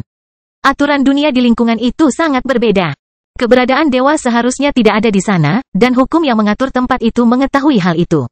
Penindasan tidak menghalangi kekuatan tim. Para ahli hanya perlu berhati-hati dalam menjaga integritas dimensi terpisah karena mereka takut apa yang akan terjadi jika lapisan putihnya hancur seluruhnya. Itulah alasan sebenarnya mengapa Robert dan yang lainnya tidak memecahkan membran sepenuhnya. Memperingatkan langit dan bumi hanyalah masalah sekunder. Kekhawatiran utama mereka berkaitan dengan reaksi berantai yang dapat ditimbulkan oleh kehancuran salah satu dimensi terpisah. Langit dan bumi telah menyembunyikan dunia yang terhubung ke sistem mereka dalam banyak dimensi terpisah di dalam kehampaan. Beberapa dari mereka bahkan menempati ruang terpisah yang sama dan mengisyaratkan adanya hubungan yang masih ada di antara mereka semua. Penghancuran lapisan putih akan memaksa dunia yang berada di dalam dimensi terpisah keluar. Itu akan berakhir di ruang kosong atau di ruang terpisah yang menampung struktur serupa lainnya, dan pengaruhnya pasti akan mempengaruhi keseluruhan sistem. Hasil terbaik dari situasi yang terpikirkan oleh kelompok tersebut adalah melihat dunia muncul dalam kehampaan dan mengorbit di sekitar langit putih. Tetap saja, itu hanya satu dari sekian banyak kemungkinan, dan itu hanya memperhitungkan kerusakan pada sistem sebenarnya. Ia tidak mengatakan apapun tentang reaksi langit dan bumi. Berhati-hati adalah hal yang wajib dalam misi tersebut, terutama karena kelompok tersebut ingin menghindari memicu reaksi besar-besaran dari para penguasa. Caesar telah memberitahu mereka bahwa langit dan bumi akan bertindak setelah tindakan nyata terjadi. Namun kelompok tersebut ingin membatasi peristiwa tersebut sampai mereka mengumpulkan cukup energi untuk rumah mereka. Nuh merasa aneh saat mendekati dunia yang hancur. Nalurinya tidak bisa gagal untuk merasakan adanya hubungan antara aura planet dan keberadaannya. Apakah ini dunia yang melahirkan iblis? Noah bertanya-tanya sambil memeriksa aura yang terpancar dari material tersebut.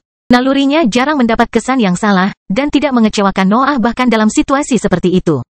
Planet yang rusak adalah sumber dari iblis yang telah menimpa sisi lain dari negeri abadi, namun keadaannya saat ini sangat menyedihkan. Bahkan kemarahannya yang sangat besar telah mereda setelah kehancuran yang lama. Dunia sepertinya memperhatikan kedatangan Nuh, dan suara-suara tidak jelas tiba-tiba terdengar dari permukaannya. Planet yang rusak ingin berbicara, dan kata-katanya terdengar seperti permohonan ketika sampai di benak Nuh. Ia ingin dia menyelamatkan keberadaannya dari cahaya langit dan bumi. Ia masih hidup, Noah menyimpulkan dalam benaknya sebelum melaju menuju bangunan besar itu. Ini mungkin menguntungkan negara kita secara keseluruhan jika daratan mendapatkan informasi intelijen. Ketertarikan Nuh pada dunia semakin meningkat setelah dia memastikan bahwa dunia tersebut masih memiliki jejak wasiat. Sosoknya melintasi bagian dalam kosong yang diterangi oleh membran dan mendarat di planet yang rusak sebelum menyebarkan kesadarannya. Gelombang mental yang padat menciptakan retakan di dimensi terpisah dan mempercepat kehancuran dunia, namun Nuh berhasil menutupi keseluruhan planet yang rusak dalam beberapa detik. Dia bisa merasakan kerusakan dan keinginannya pada saat itu, dan pikirannya membangunkan Safu dari istirahatnya. Makanlah, perintah Noah sambil meletakkan tangannya di permukaan yang tandus. Tapi jangan dicerna, Safu menyuarakan tangisan tidak senang di dalam pikirannya sebelum mengaktifkan salah satu kemampuan bawaannya. Tidak ada kekuatan tarik yang keluar dari sosok Nuh, namun dunia di bawahnya tiba-tiba menghilang. Kelahiran pedang iblis bab 1789 beruntung. Perubahan lingkungan yang tiba-tiba sedikit mengejutkan para ahli. Pemandangan putih tadi menampilkan sebuah planet besar berwarna coklat. Namun ruang kosong yang tidak segan-segan diisi oleh cahaya kini terbentang di mata mereka setelah Nuh menyentuh tanah. Safu telah mengambil bagian dalam planet yang rusak itu, tetapi ia tidak menyentuh batu-batu besar yang sudah terbang menuju lapisan putih.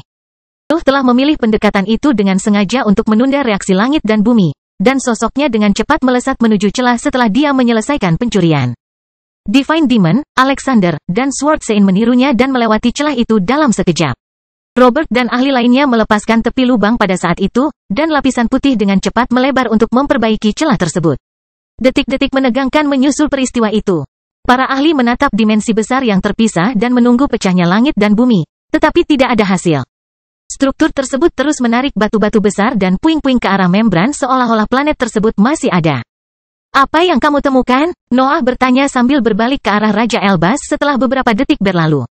Kehendak langit dan bumi lemah di sini, Raja Elbas mengungkapkan saat beberapa barangnya muncul. Saya rasa mereka tidak punya banyak kendali atas wilayah ini. Mungkin mereka menunggu kerugian mencapai titik kritis, usul Robert. Mereka mungkin akan mendapat hukuman yang lebih berat jika kita melewati batas. Saya tidak tahu berapa banyak energi yang dapat mereka keluarkan, lanjut Raja Elbas sambil matanya berpindah ke antara barang-barangnya. Mereka telah menyerap sebagian besar kekuatan yang dilepaskan oleh tanah abadi dan keberadaan mati, tetapi mereka harus menggunakannya untuk memulihkan alam yang lebih tinggi. Kita mungkin sebenarnya berada di tepi yurisdiksi mereka. Kata-kata Raja Elbas memiliki arti yang lebih dalam. Warna putih di luar langit jelas berada di tepi sistem langit dan bumi, tapi dia menyeratkan sesuatu yang lain dengan garisnya. Mengontrol segala sesuatunya sangat melelahkan, dan langit dan bumi hampir tidak dapat mencapai hal itu di wilayah yang ada di bawah langit mereka. Kurangnya reaksi segera membuat Raja Elbas merasa kelompoknya seolah-olah berada di zona tanpa hukum. Itu tidak masalah untuk saat ini, Noah mengumumkan. Kita harus menemukan target lain. Langit dan bumi hampir mengeringkan dunia ini. Kita membutuhkan lebih banyak lagi. Tur singkat di sekitar area ini? Raja Elbas bertanya. Secepat mungkin, Noah membenarkan. Ayo terbang melintasi seluruh ruang terpisah dan lanjutkan jika kita tidak menemukan sesuatu yang berharga. Kelompok tersebut tidak berbicara lagi pada saat itu. Para ahli melesat maju dan terbang di sepanjang tepi dimensi terpisah. Tidak butuh waktu lama bagi mereka untuk menemukan struktur serupa, dan dunia rusak serupa dengan yang sebelumnya terungkap dalam visi mereka. Selaput yang sama dengan kekuatan yang mendekati peringkat ke-9 mengelilingi dunia kedua. Pesawat itu berbentuk daratan segitiga yang menampilkan gunung besar, namun strukturnya tampak cukup rapuh bahkan dari luar lapisan putihnya. Kelompok tersebut telah menemukan mangsa yang lebih tua atau dunia yang awalnya tidak mengandung banyak energi. Sedikit kekecewaan muncul di benak mereka saat melihat itu, tapi mereka menekan perasaan itu dan meniru pendekatan sebelumnya. Nuh mencapai daratan tinggi dan membuat Safu menyerapnya sebelum menembak keluar dari dimensi terpisah. Dia tidak merasakan adanya kemauan apapun dari rombongan saat itu, namun pesawat tersebut masih mengandung energi, jadi dia tidak mengeluh. Cepat-cepat, Nuh mengingatkan teman-temannya sebelum kelompok itu maju lagi.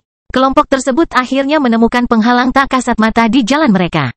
Raja Elbas tidak ragu-ragu mengeluarkan tangan cakar dimensionalnya untuk membuka celah dan membawa para ahli kembali ke dalam kehampaan. Eksplorasi baru-baru ini telah menghilangkan keraguan terakhir mengenai struktur dimensi terpisah. Langit dan bumi tidak menciptakan ruang tersendiri dan mengisinya dengan area berbeda. Sebaliknya, mereka membangun lapisan tersebut dan membiarkan cahayanya memperluas area terisolasi di dalam kehampaan.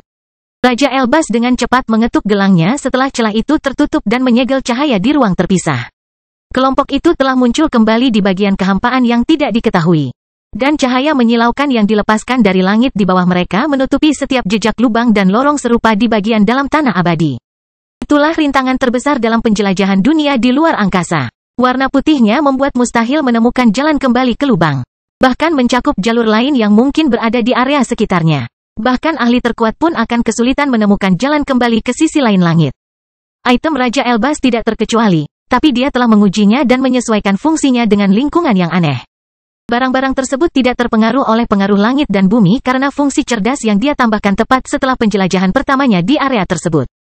Cahaya dan tekanan yang berat dari para penguasa dapat membuat sebagian besar pelacak tidak berguna. Namun ciptaan Raja Elbas memanfaatkan kekuatan itu dan menjadikannya tidak berbahaya selama penyerapan energi. Mereka dapat bekerja dengan baik meskipun terjadi fluktuasi hasil dari waktu ke waktu. Raja Elbas tahu kemana kelompok itu harus pergi untuk menemukan lubang mereka, dan para ahli tidak ragu-ragu untuk memimpin rekan-rekannya. Kelompok itu terbang melintasi kehampaan beberapa saat hingga Raja Elbas turun dan membuat para ahli mendekati langit. Warna putih yang menyilaukan memenuhi penglihatan mereka, namun sebuah lubang yang menampilkan bendera berwajah bertanduk akhirnya muncul di mata mereka. Prasasti dan pertahanan yang ditempatkan untuk merawat banyak makhluk kosong masih ada, dan upaya mereka belum berakhir. Tebasan tajam terus muncul di antara kehampaan setiap kali serangan yang membelokkan kegelapan mencoba datang. Semuanya bekerja dengan sempurna sehingga makhluk-makhluk yang terlupakan itu tidak menyadari bahwa kelompok Nuh telah lama pergi. Siapa yang beruntung di sini? Raja Elbas bertanya sambil mendarat di antara prasasti mengambangnya. Hampir semua orang menghindari tatapannya dan tetap diam menunggu jawaban. Hanya si bodoh yang melangkah maju dan mengangkat kepalanya untuk mengumumkan jawabannya. Kalau begitu, pilih arah, Raja Elbas mendengus. Katakan padaku di mana aku harus membuka jalan lain. Di sana, si bodoh berseru sambil mengarahkan kakinya ke tempat kosong di kejauhan. Raja Elbas melesat ke depan, dan anggota kelompok lainnya mengikuti dari belakang. Cakar dimensionalnya muncul dalam genggamannya dan memotong kekosongan begitu dia mencapai tujuannya, dan warna putih mengalir ke dalam kegelapan sekali lagi. Hanya membran peringkat 7 di sini, Raja Elbas mengumumkan setelah dia mengintip ke dalam celah. Tidak ada yang layak dicuri. Apakah ada orang lain yang merasa beruntung hari ini? Banyak ahli memutuskan untuk memberikan saran mereka, dan Raja Elbas tidak mengabaikan satu pun dari mereka. Dia terbang kemanapun teman-temannya berkata, tapi dia hanya menemukan lapisan lemah di sana. Raja Elbas dan Sword Saint mengikuti kelompok itu dari barisan belakang. Makhluk kosong itu muncul kembali setelah kelompok tersebut meninggalkan area yang dilindungi oleh prasasti, sehingga kedua ahli tersebut harus menghadapi kekosongan morphing. Tetap saja, musuh-musuh itu tidak menjadi masalah bagi kedua ahli tersebut. Sword Saint sepertinya mampu menanganinya sendiri, tetapi Noah tidak ingin meninggalkannya sendirian di lingkungan berbahaya itu. Kelompok tersebut akhirnya menemukan membran lain yang menampilkan kekuatan mendekati peringkat ke-9, dan semua ahli dengan cepat terbang ke dalamnya. Berbagai dimensi terpisah yang menampilkan dunia rusak terbentang di mata mereka, dan Nuh tidak ragu memberi perintah untuk mulai mencurinya. Kelahiran Pedang Iblis bab 1790 malas. Anehnya, misi tersebut hanya menemui beberapa masalah. Makhluk-makhluk kosong itu merupakan ancaman terus-menerus yang memaksa Noah dan Sword Saint untuk bertarung sementara kelompok itu terbang melintasi kehampaan. Dan beberapa dimensi terpisah memiliki lapisan yang lebih rumit. Namun, para ahli tidak menemukan apapun yang dapat memaksa mereka untuk mengerahkan kekuatan mereka yang sebenarnya. Persiapan ekstensif mereka tampaknya cukup untuk menutupi setiap situasi yang tidak terduga. Namun jawaban itu tidak memuaskan mereka yang paling paranoid. Perlahan-lahan Nuh menyadari bahwa kehampaan itu tidak mengandung bahaya besar. Langit dan bumi sepertinya tidak peduli dengan dunia di sistem mereka. Dia mungkin menyelesaikan misinya sendiri jika Raja Elbas memberinya barang yang diperlukan untuk menghindari tersesat. Tentu saja Noah tidak pernah lengah. Dia sebenarnya menjadi lebih berhati-hati saat Safu terus menyerap dunia di ruang terpisahnya. Caesar telah memberitahu kelompok itu bahwa langit dan bumi menyadari niat mereka. Para ahli bahkan berhasil melakukan banyak pencurian, namun tindakan mereka tidak memicu hukuman apapun. Para penguasa pada dasarnya mengizinkan mereka memulihkan dunia. Nuh tidak percaya sedetik pun bahwa langit dan bumi telah menghabiskan energi untuk menghancurkan alam yang lebih tinggi hanya untuk membuka jalan baginya. Satu-satunya pemikiran bahwa para penguasa bisa melakukan kesalahan sebesar itu adalah tidak masuk akal, namun perjalanan tetap berjalan lancar. Kelompok tersebut bahkan gagal memikirkan bagaimana langit dan bumi dapat memanfaatkan upaya mereka. Nuh akan menggunakan energi yang dikumpulkan dalam misi untuk membangun kembali alam yang lebih tinggi, tetapi wilayah tersebut akan membawa mutasinya. Sehingga para penguasa tidak dapat mengubahnya kembali dengan mudah. Segalanya sepertinya bertentangan dengan langit dan bumi. Mereka akan kehilangan 2 kali lipat karena konsumsi energi awal dan hilangnya beberapa sumber energi mereka yang berharga. Secara teori, mencuri dunia yang hancur adalah perbuatan terburuk Nuh di mata para penguasa, namun mereka bahkan tidak mau memperlambatnya. Kebingungan dan kekhawatiran tidak membuat rombongan berhenti. Para ahli melanjutkan perjalanan panjang mereka melintasi kehampaan dan membatasi konsumsi energi karena lingkungan tidak menawarkan nafas untuk diserap. Para ahli bahkan menahan diri untuk tidak mengambil cahaya dari membran karena mereka tidak ingin membuat marah langit dan bumi, sehingga energi mereka di dalam pusat kekuatan mereka terus berkurang. Hanya pikiran mereka yang dapat menopang diri mereka sendiri tanpa bahan bakar eksternal, namun dantian dan tubuh mereka terus bergerak menuju batas kemampuan mereka. Semua orang sudah memperkirakan hasil itu. Para ahli telah merancang metode khusus untuk memperpanjang daya tahan mereka dan tetap berada dalam kehampaan selama mungkin. Banyak di antara mereka yang menyimpan energi dalam jumlah besar dalam wadah khusus yang dapat mereka gunakan untuk mengisi ulang pusat energi mereka. Raja Elbas bahkan telah menyiapkan beberapa item tersebut untuk rekan-rekannya, sehingga cadangan mereka tidak pernah mencapai kondisi kritis. Binatang ajaib mengalami keadaan yang lebih buruk, tetapi Nuh mengizinkan mereka masuk ke dalam ruang terpisah Safu setiap kali mereka akan menjadi mangsa kelaparan mereka.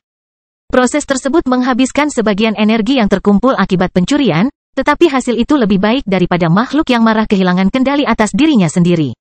Perjalanan melintasi kehampaan dan banyak area yang diciptakan oleh dimensi terpisah berwarna putih membuat para ahli menghadapi pemandangan aneh dan lingkungan yang aneh. Para ahli mengabaikan semua membran dengan kekuatan di bawah peringkat ke-8, tetapi mereka mau tidak mau melirik bagian dalamnya dari waktu ke waktu. Dimensi terpisah yang lebih lemah itu biasanya berisi tanah fana. Dan kelompok tersebut mau tidak mau mengagumi berbagai lingkungan berbeda yang mereka tampilkan meskipun mereka tidak punya banyak waktu untuk disia-siakan. Inspeksi singkat tidak dapat memuaskan rasa penasaran mereka, namun kelompok tersebut hanya dapat menekan perasaan itu. Dunia-dunia itu terlalu lemah untuk memenuhi kebutuhan mereka, dan mereka tidak bisa melupakan prioritas mereka. Sebaliknya, dunia yang lebih kuat menyediakan kejutan yang dapat diapresiasi oleh para ahli. Noah dan yang lainnya harus mendekati pesawat dengan berbagai bentuk, bahan, dan tata letak. Bahkan sering terjadi bahwa beberapa dari mereka memiliki kemauan lemah yang menolak penyerapan yang tiada henti. Dan yang lainnya adalah ahli peringkat 8 yang telah hidup selama bertahun-tahun yang tak terhitung jumlahnya, namun luasnya alam semesta berhasil membuat mereka tidak bisa berkata-kata. Keinginan samar untuk meninggalkan sistem langit dan bumi dan menjelajahi kemungkinan tak terbatas melewati langit pasti muncul di benak mereka ketika keanehan baru muncul. Tetap saja, pikiran-pikiran itu tidak akan lebih dari mimpi selama keberadaannya tidak mampu menghasilkan energi sendiri. Adegan luar biasa itu akhirnya mengingatkan mereka akan situasi mereka. Hukum mereka mengharuskan sistem langit dan bumi untuk bertahan hidup karena kehampaan tidak menawarkan apapun. Kami memiliki membran peringkat 9 yang tepat kali ini, Raja Elbas mengumumkan setelah membuat celah di kehampaan. Kelompok itu sudah terbiasa dengan kecepatan misinya. Mereka telah mencuri lusinan dunia pada saat itu, dan mereka bahkan telah mengatasi berbagai tantangan yang dihadapi oleh lingkungan berbeda tersebut. Tim telah menjadi mesin yang berfungsi dengan baik dan hampir tidak memerlukan percakapan untuk mengetahui apa yang harus dilakukan. Beberapa pandangan sekilas sudah cukup untuk memberitahu mereka bagaimana mereka harus mendekati target. Swartsein, Robert, Stephen, dan Alexander melangkah maju sementara Raja Elbas mengeluarkan beberapa ramuan dari cincin luar angkasanya. Berurusan dengan membran peringkat 9 yang tepat memerlukan beberapa serangan yang membatasi batas peringkat ke-8 dan item khusus yang dapat melemahkan target mereka. Tetapi kelompok tersebut sudah tahu bagaimana harus bertindak. Raja Elbas melemparkan wadah itu ke arah putihnya, dan keempat ahli itu segera mengikutinya. Benda-benda itu meledak ketika menyentuh cahaya dan melepaskan zat hitam korosif yang melemahkan struktur membran dan memungkinkan kelompok tersebut membuat lubang dengan satu gelombang serangan. Lebih banyak item terbang keluar dari cincin luar angkasa Raja Elbas pada saat itu. Menjaga membran peringkat 9 tetap terbuka adalah sebuah masalah karena sifatnya yang tetap tertutup. Namun keempat ahli tersebut dapat melakukannya dengan bantuan zat dan bahan khusus. Namun, efek item Raja Elbas akan cepat habis, dan para ahli akan dapat menunda penutupan lubang hanya dalam hitungan detik pada saat itu. Mereka yang masuk ke dalam dimensi terpisah harus bertindak cepat atau menunggu rekan mereka membuka kembali jalan. Nuh tidak pernah takut dengan situasi itu, dan kehadirannya di dalam dimensi terpisah juga diperlukan, jadi dia menembus lubang itu segera setelah lubang itu terbuka. Divine Demon dan Wilfred mengikutinya untuk memastikan semuanya berjalan dengan baik. Tetapi mata mereka melebar ketika mereka menyadari apa isi membran itu. Membran peringkat 9 yang tepat dapat menyembunyikan sebagian besar bagian dalamnya sampai para ahli benar-benar melewatinya. Hal yang sama juga terjadi di sana, sehingga ketiganya dapat memahami sifat target hanya setelah terbang melewati warna putih. Ubur-ubur besar berwarna ungu pucat yang ditutupi lapisan tanah biru melayang di antara warna putih dan sepertinya mengabaikan gaya tarik yang mempengaruhi material di tubuhnya. Tentakel raksasanya tergantung di pangkal kepalanya yang berbentuk kubah, dan suara berderak bergema di area tersebut setiap kali mereka menyentuh cahaya. Bahkan Noah ragu-ragu di depan makhluk besar itu. Aura peringkat 9 yang keluar dari sosoknya membuatnya sadar bahwa targetnya terlalu kuat untuk kelompoknya. Nuh tidak perlu memberi perintah apapun. Dia berbalik, dan matanya bertemu dengan tatapan tajam teman-temannya. Interaksi singkat itu sudah cukup untuk membuat mereka mengerti bagaimana melanjutkannya.